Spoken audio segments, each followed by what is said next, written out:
ያዘልቀላችሁ ፈጣን መኪና እንደው ዘገየ ከይስ መዲና ሹፌሩ ነው እንጂ ጊዜን የገደለው ፍጥነቱን ጨምሮ አልጓዝም ያለው አንተ ጋር ለመድረስ መኪናው ፈጣን ነው።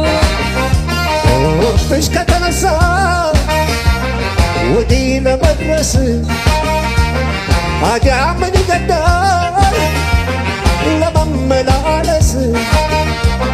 በእኔ ናፋቂነት ባንቺ መገስገስ ነገ ዛሬን እንደው በተስፋ ምነው ጎዳሽ መንገድ ሳይጠፋ መጣ ነበር መንገድ ፈልጌ በግር መጓዙን እንዴት አድርጌ ወዲህ መድረሱ ያልተመቸ